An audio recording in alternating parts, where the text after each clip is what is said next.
नमस्कार मित्रांनो, ठरलं तर मग या मालिकेच्या आजच्या भागामध्ये मी तुम्हा सर्वांचे अगदी मनपूर्वक स्वागत करते। आजच्या भागामध्ये आपल्याला पाहायला मिळतं आता डॉक्टर अर्जुन आणि चैतन्य यांना म्हणतात सकाळपासून व्हॅन आलीच नाहीये, त्यामुळे इथे भरपूर सारा कचरा आहे आणि या सगळ्यामध्ये शोधणं खूप कठीण आहे। तर चैतन्य आता म्हणू लागतो की त्या सॅम्पलवरून डॉक्टर आपल्याला हे शोधता येईल का की तो केस म्हणजे ते सॅम्पल नक्की कोणाचं आहे। तर डॉक्टर म्हणतात नाही, आपण फक्त हे शोधू शकतो की हे DNA सॅम्पल कोणाशी मॅच होत आहे, त्यामुळे आपण फक्त DNA टेस्ट सॅम्पल हे कोणाशी मॅच होतं हे बघू शकतो, पण ते सॅम्पल कोणाचं आहे हे मात्र नाही कळू शकत। तर आता चैतन्य अर्जुनला म्हणतो, अर्जुन ते सॅम्पल जरी आपल्याला मिळालं तरी त्याचा काहीच उपयोग नाही आहे। अर्जुन म्हणतो नाही, आज ना उद्या त्या सॅम्पलचा खरंच खूप उपयोग होणार आहे, कारण त्या सॅम्पलवरच बऱ्याच लोकांची आयुष्य अवलंबून आहेत। आणि खरं सांगू का, तर खरी तन्वी जर जिवंत असेल तर खरी तन्वी मिळाली तर त्या सॅम्पलचा आपल्याला उपयोग होणारच आहे। तर आता अर्जुनचं हे बोलणं चैतन्यालाही पटत असतं। तर दुसरीकडे सुभेदारांच्या घरी आपल्याला पाहायला मिळतं प्रियाचे नाकी 9 आलेले असतात। तर आता प्रिया कल्पनाताईंना म्हणते, आई अगं बाजारात विकतचे मसाले मिळतात ना, मग आपण घरी का बनवतोय। तर कल्पनाताई म्हणतात, अगं बाजारात मिळतात, परंतु पूर्णाईंना फक्त घरचाच मसाला आवडतो। तर प्रिया म्हणते, पण चव तर सारखीच असते ना।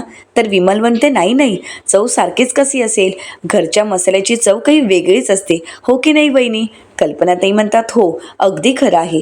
इथे मात्र प्रिया खूप वैतागलेली असते।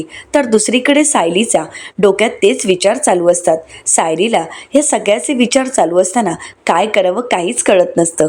प्रिया सायलीकडे पाहते तर सायली त्याच विचारात हरवून गेलेली असते। आता सायली कुसुमताईंना फोन करायला घेते। सायली म्हणते, कशी आहेस कुसुमताई। हो ग, तुला खूप ऑर्डर आहेत आणि म्हणून तुला फोन करता येत नाही ना, पण म्हटलं मीच फोन करावा। अगं किती दिवस झाले आपलं बोलणंच झालं नाहीये। हो ना, कशी आहेस तू। मी पण बरी आहे। आणि हो अगं काही नाही ग, सहजच फोन केला होता। आम्ही आश्रमात आलो त्यावेळी तू नव्हतीस, परंतु त्यानंतर तू आश्रमात आलीस त्यावेळी मात्र मधुभाऊंनी तुला सगळं काही सांगून ठेवलं होतं। माझ्यासोबत अजून 2-3 मुली आश्रमात होत्या, म्हणजे बघ ना, मला त्यांची नावं माहिती आहेत तरी सुद्धा मी तुला विचारते, शिवानी, प्रज्ञा आणि ज्योती, हो ना। ह्या 3 मुली होत्या ना माझ्यासोबत, आणि त्यातील ज्योती सतत आजारी असायची। तिच्यावर खूप उपचार केले, परंतु उपचार करूनही शेवटी ती गेलीच, आणि या गोष्टीचा मधुभाऊंनी खूप त्रास करून घेतला होता ना, बरोबर ना। तर आता सायली म्हणते, अगं काही नाही ग, सहजच तुला विचारते। तर इकडे प्रिया सायलीचं बोलणं ऐकत असते। तर आता सायली कुसुमताईंना म्हणते, कारण माझ्याबरोबर ह्या तिघींची सुद्धा गाठोडी सापडत नाही आहेत ना। आता सायलीचं हे बोलणं ऐकल्यानंतर प्रियाला धक्काच बसतो। प्रियाच्या पायाखालची जमीनच सरकते। प्रिया पूर्णपणे घाबरून गेलेली असते। इथे सायली कुसुमताईंशी बोलत असते तर इकडे प्रिया मनाशीच म्हणते, बापरे, आता सायलीचे विचार त्या गाठोड्यांपर्यंत पोहोचत आहेत। आता सायलीने एका गाठोड्याचा हिशोब लावला ना तर सायलीच तन्वी आहे, आणि हे सगळ्यांना कळायला कितीसा वेळ लागेल। आता इथे मात्र सायलीचं फोनवरचं बोलणं चालू असतं आणि प्रिया किचनमध्ये काम करत असते, आणि त्याचवेळी सायलीच्या पायावरची जन्मखून प्रियाला दिसते। तर आता ती जन्मखून पाहिल्यानंतर प्रिया मनाशीच म्हणते, सायलीच्या पायावरची ही जन्मखून, बाप रे, अजूनपर्यंत सायलीला माहीत नाहीये की तन्वीच्या पायावर असं तुळशीपत्राची खूण आहे। ती जर माहीत असतं तर अख्ख्या जगाला आताच कळालं असतं की हीच तन्वी किल्लेदार आहे, आणि जर सगळ्यांसमोर सत्य आलं तर मग मी मात्र 2 मिनिटं सुद्धा या घरात टिकू शकले नसते। नाही, आता मला काहीतरी करायला हवं, काहीही करून मला आता मार्ग काढावाच लागेल, कारण आता हे प्रकरण माझ्या गळ्याशी येऊन पोचलं आहे। प्रिया आता घाबरून गेलेली असते, तिच्या डोक्यात सतत विचार चालू असतात। तर इकडे सायली कुसुमताईंशी बोलत सगळ्या गोष्टींचे खुलासे करण्याचा प्रयत्न करत असते। तर दुसरीकडे पाहायला मिळतं अर्जुन आणि चैतन्य लॅबच्या बाहेर असणारा सगळा कचरा, तिथे असणाऱ्या कचऱ्यापेटीतील सगळ्या कचऱ्यामध्ये आता सॅम्पल शोधत असतात। आता डॉक्टर त्या कर्मचाऱ्यांना विचारतात, अरे तू नक्की लॅबचा कचरा कुठल्या डस्टबिनमध्ये टाकलायस हे तुला आठवतंय का। तर तो कर्मचारी म्हणतो, नाही हो सर, तेवढं मला आठवत नाही, कारण सगळा कचरा मीच या डस्टबिनमध्ये येऊन टाकतो ना, त्यामुळे कुठला कचरा कुठल्या डस्टबिनमध्ये टाकलं हे मला आठवतही नाही आहे। तर आता अर्जुन त्यांच्यासोबत डॉक्टरही आता लॅबमधला त्या सगळ्या कचऱ्याचा शोध घेत असतात। त्यातून त्यांना प्रियाचा सॅम्पल शोधून काढायचं असतं। तर आता एक डस्टबिन पूर्ण शोधून झालेलं असतं, परंतु हाती काही प्रियाचं सॅम्पल लागलेलं नसतं। तर आता अर्जुन या सगळ्या गोष्टीचा शोध घेत असतो. तर चैतन्य म्हणतो, अर्जुन मला नाही वाटत की आपल्या हाती ते सॅम्पल लागेल, प्लीज आपण हा नाच सोडलेलाच बरा. अर्जुन म्हणतो नाही, ज्या अर्थी ते सॅम्पल प्रतिमा आत्यांशी मॅच केलं जात होतं त्या अर्थी ते सॅम्पल आपल्या हाती लागणं गरजेचं आहे. चैतन्य, अरे ते सॅम्पल जर आपल्याला मिळालं तर आपल्याला हे सत्य कळालं असतं की खरंच ते सॅम्पल प्रतिमा आत्यांच्या सॅम्पलसोबत मॅच होतंय का, की प्रियाने आपली दिशाभूल करण्यासाठी दुसरंच कोणातरी सॅम्पल इथे आणून दिलं आहे. तर चैतन्य म्हणतो, अरे अर्जुन पण हे तर तिच्यासाठी सहज सोपं आहे, ती कधीही करू शकते आणि कदाचित ती प्रतिमा आत्यांकडूनही घेऊ शकते. अर्जुन म्हणतो, शंकेचं निरासन आपण आत्ताच करूया, आपण एक काम करूया, आत्ताच प्रतिमा आत्यांना फोन करूया. असं म्हणत आता अर्जुन प्रतिमा आत्यांना फोन करतो. प्रतिमा आत्या पाहतात तर अर्जुनचा फोन असतो. प्रतिमा आत्या फोन उचलतात आणि म्हणतात, बोल अर्जुन, कसं आहेस, सगळं काही ठीक आहे ना? तर अर्जुन म्हणतो, हो हो सगळं ठीक आहे, पण मला सांग प्रतिमा आत्या, मागच्या 2 दिवसात तन्वी घरी आली होती का? तर आता प्रतिमा आत्या आठवतात आणि म्हणू लागतात, तन्वी घरी तर आली नव्हती, पण असं म्हणत घडलेला सर्व प्रकार त्या अर्जुनला सांगू लागतात. कारण 2 दिवसापूर्वी प्रियाने एका हॉस्पिटलजवळच प्रतिमा आत्यांना भेटायला बोलवलेलं असतं. प्रतिमा आत्या येण्याअगोदर प्रिया तिथे पोहोचलेली असते आणि प्रिया प्रतिमा आत्यांची वाट पाहत असते. प्रिया म्हणू लागते, एकीकडे मला सायली आणि अर्जुन नक्की DNA सॅम्पल कुठे द्यायला गेलेत याचा शोध घ्यायचा आहे आणि ही प्रतिमा अजून आली नाहीये. त्यावेळी प्रतिमा आत्या रिक्षा करून तिथे आलेल्या असतात. प्रतिमा आत्या प्रियाला म्हणतात, तन्वी अगं तू मला आज खास इथे का बोलवलंयस? त्यावेळी प्रिया म्हणते, काही नाही गाई, आज मी गणपती मंदिरात गेले होते ना, म्हणून प्रसाद घेऊन आले. बाबांना तिथली काजू बर्फी भरपूर आवडते ना, मग हे बघ गणपती बाप्पाचा प्रसाद आणि ही काजू बर्फी घेऊन आली आहे. तर प्रतिमा आत्या म्हणतात, मग असं विशेष का? तर प्रिया म्हणते, काही नाही ग, सहजच, हेरवी घरची कामं असतात ना, मग त्यातून मला बाहेर पडताच येत नाही, परंतु आज वेळ मिळाला मग बाहेर पडली आणि म्हटलं काय करायचं, तर गणपती मंदिरात जाऊन आली आणि तुमच्यासाठी प्रसादही घेऊन आली. आई, हा प्रसाद बाबांना देशील ना? तर प्रतिमा आत्या म्हणतात, हो नक्की देईन. तर आता प्रिया म्हणते, जा मग आई तू आता घरी जा, कारण आता मला अश्विन इथे भेटायला येणार आहे ना? तर प्रतिमा आत्या म्हणतात, इथे? तर प्रिया नाटक करत म्हणते, हो म्हणजे आज त्याची हॉस्पिटल व्हिजिट आहे ना, मग तो इथे येणार आहे, तू जा ना. प्रतिमा आत्या म्हणतात, अगं तन्वी पण तू मला एवढ्यासाठीच इथे बोलवलं होतंस का? तर आता प्रिया म्हणते, अगं आई, असं म्हणत ती रिक्षा बोलावते आणि प्रतिमा आत्यांना तिथून पाठवून देते. तर प्रतिमा आत्या घडलेला सर्व प्रकार अर्जुनला सांगत पुढे म्हणतात, अर्जुन हे सगळं काही असं घडलं होतं, परंतु तन्वीच्या वागण्यावर मला संशय येत होता, पण तिने जी काजू बर्फी आणली होती ना, ती मंदिराच्या बाहेरचीच होती, कारण यांनी खाल्ल्यावर चव लगेच ओळखली, पण तिच्या मनात नक्की काय चालू आहे हे मात्र कोणालाच काही कळालं नाही. तर प्रतिमा आत्या अर्जुनला म्हणतात, पण अर्जुन तू का विचारतोयस, काही झालंय का? तर अर्जुन म्हणतो, नाही नाही काही नाही, बरं मी तुला नंतर फोन करेन. असं म्हणत आता अर्जुन फोन ठेवतो. तर दुसरीकडे सुभेदारांच्या घरी आपल्याला पाहायला मिळतं, प्रियाच्या डोक्यात अजूनही तेच विचार असतात, काही करून सायलीला त्रास द्यावा, सायलीच्या पायावर असणारी जन्मखून कधीच कोणाला दिसू नये, यासाठी आता मलाच काहीतरी करावं लागेल, यासाठी प्रियाचा प्लॅन चालू असतो. प्रिया घाबरतच म्हणते, सायलीच्या पायावरची जन्मखून जर कोणाला दिसली तर मला गळफास बसेल, पण मी काय करू आता? असं म्हणत प्रिया त्याच गोष्टीच्या विचारात असते. आता सायली सुद्धा किचनमध्ये आपली कामं करत असते आणि त्याचवेळी प्रियाचा लक्ष तव्याकडे जातो. आता गरम तवा जर आपण सायलीच्या पायाखाली ठेवला आणि सायलीचा पाय त्यावर पडला तर नक्कीच सायलीच्या पायावरची जन्मखून कायमची नष्ट होऊ शकते, हा प्लॅन प्रियाच्या डोक्यात असतो. आता सायली आपलं काम करत टेबलवर बसलेली असते. आता ती आपलं काम करत असते तर त्याचवेळी प्रिया आवाज देत म्हणते, सायली अगं मला जरा ते छोटं भांडं देतेस का? तर आता सायली ते भांडं देण्यासाठी उठते, तर त्या अगोदरच प्रियाने सायलीचा पाय पोळावा, तिच्या पायाला भाजावं, यासाठी तो गरम तवा रिकामी करत खाली ठेवलेला असतो. आता सायली तो गरम तवा खाली आहे हे तिला काहीच माहीत नसतं. प्रियाने जे पातेलं द्यायला सांगितलेलं असतं तेच पातेलं देण्यासाठी सायली त्या ठिकाणी येते आणि नेमका ज्या पायावर डाग असतो, ज्या पायावर जन्मखून असते, तोच पाय त्या तव्यावर पडतो. सायली मोठ्यानेच ओरडते, आई ग.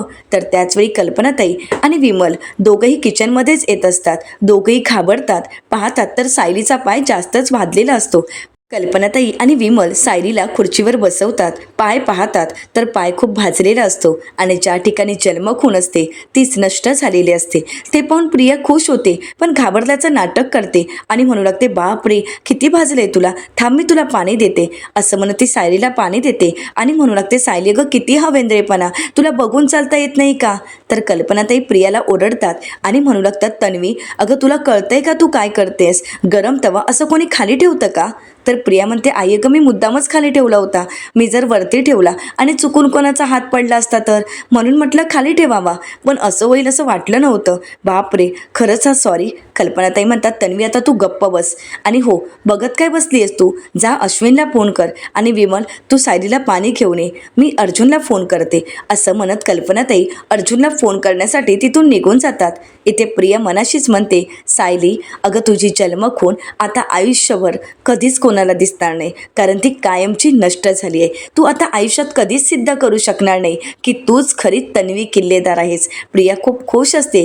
इथे मात्र सायलीला खूप त्रास होत असतो. सायलीला खूप जळजळ होत असते. तर विमलताई आता सायलीसाठी पाणी घेऊन येतात आणि त्या थंड पाण्यामध्ये सायलीला पाय ठेवायला सांगतात. पण सायलीला खूप त्रास होत असतो, कारण एवढा गरम तवा आणि पायाची ती स्किन पूर्णपणे भाजलेली असते. त्यामुळे सायलीला खूप त्रास होतो आणि हे पाहून विमलताई तिला सावरण्याचा प्रयत्न करत असतात. तर दुसरीकडे पाहायला मिळतं, अर्जुन आणि चैतन्य सॅम्पल शोधण्याचा प्रयत्न करत असतात, परंतु अजूनपर्यंत सॅम्पल काही मिळालेलं नसतं. आता त्यांना काय करावं काहीच कळत नसतं. दोघंही खूप सॅम्पल शोधण्याचा प्रयत्न करत असतात आणि त्याचवेळी अर्जुनला कल्पनाताईंचा फोन येतो. अर्जुन म्हणतो, मम्मा का फोन करते? परंतु अर्जुन काही फोन उचलत नाही. तर कल्पनाताई म्हणतात, हा अर्जुन फोन का उचलत नाहीये? तर दुसरीकडे अर्जुन कल्पनाताईंचा फोन कट करतो आणि पुन्हा आपल्या कामाला सुरुवात करतो. आता अर्जुन डॉक्टर विचारे यांना म्हणतो, मला सांगा, एकाच व्यक्तीचे जर तुमच्याकडे 2 केस आले तर ते ओळखता येतील का? म्हणजे ते 100% मॅच होतीलच, परंतु ते कसं ओळखता येईल? तर आता डॉक्टर म्हणतात, जर एकाच व्यक्तीचे दोन्ही केस असतील तर ते 100% मॅच होतात. तर आता अर्जुन म्हणतो, मग मला सांगा, जर आईचा आणि मुलीचा केस असेल तर तो कसा ओळखता येतं? तर डॉक्टर म्हणतात की आई आणि मुलीचा केस म्हणजे आई आणि मुलीचा DNA सॅम्पल हे 100% मॅच होत नसतं, तर ते 50% मॅच होत असतं. कारण आईकडून मुलीला फक्त 50% DNA आलेले असतात. त्यामुळे आई आणि मुलीची DNA टेस्ट केली तर ती 50% खरी ठरते. पण जर 100% ही DNA टेस्ट मॅच झाली तर हे सिद्ध होतं की ते दोन्ही सॅम्पल हे एकाच व्यक्तीचे असू शकतात.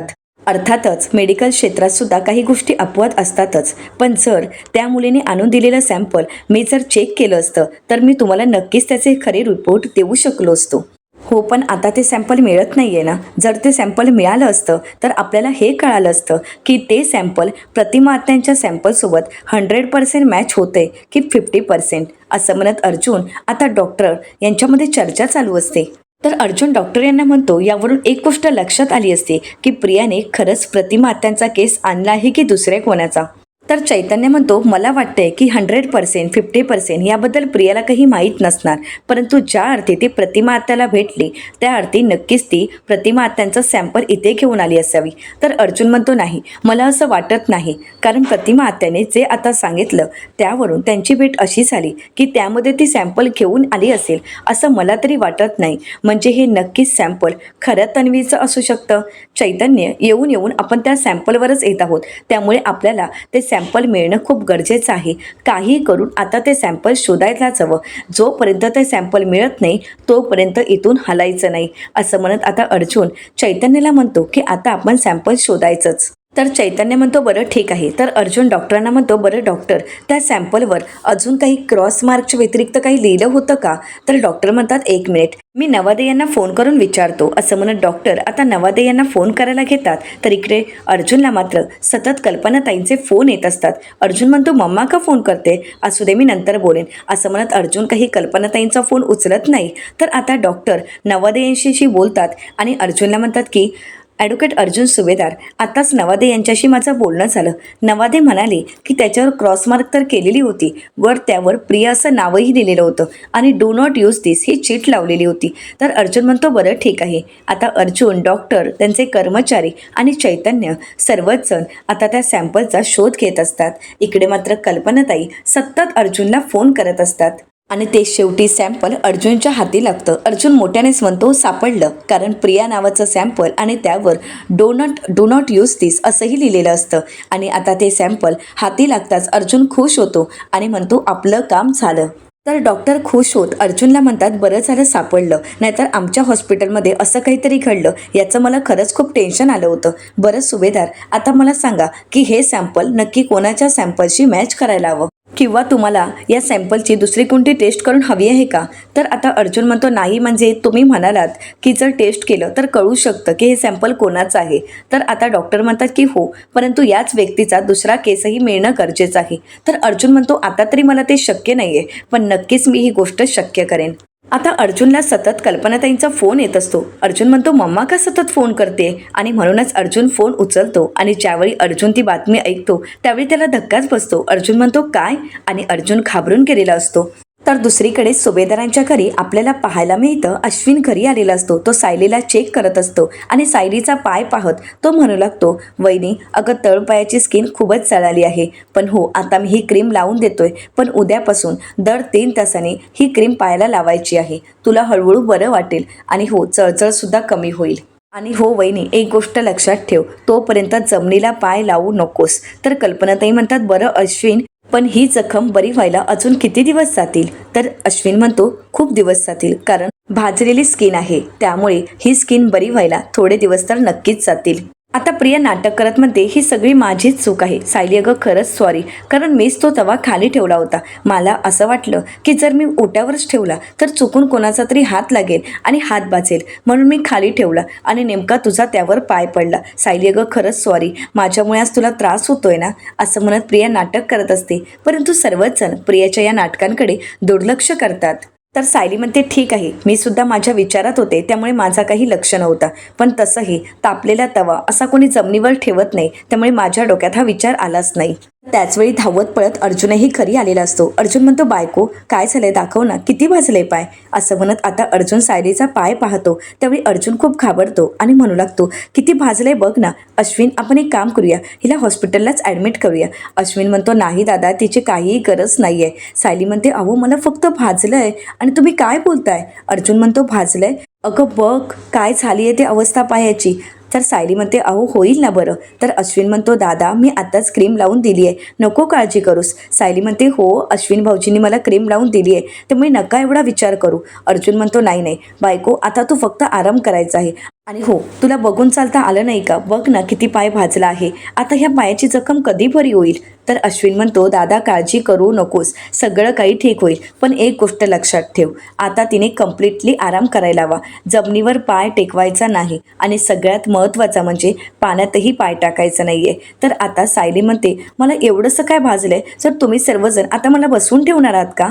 तर अर्जुन म्हणतो, हो, आता तू काहीही काम करणार नाहीस, वरती जायचं आणि फक्त आराम करायचा. कल्पनाताई म्हणतात, सायली आता अर्जुन जे सांगतोय ना तेच ऐकायचं आहे. सायली म्हणते, पण आई. कल्पनाताई म्हणतात, मला काहीच सांगू नकोस. तर प्रिया म्हणते, सायली अगं तू काळजी करू नकोस, आता स्वयंपाकघराची संपूर्ण जबाबदारी माझी, तू अजिबातच काळजी नको करूस, तू फक्त आराम कर.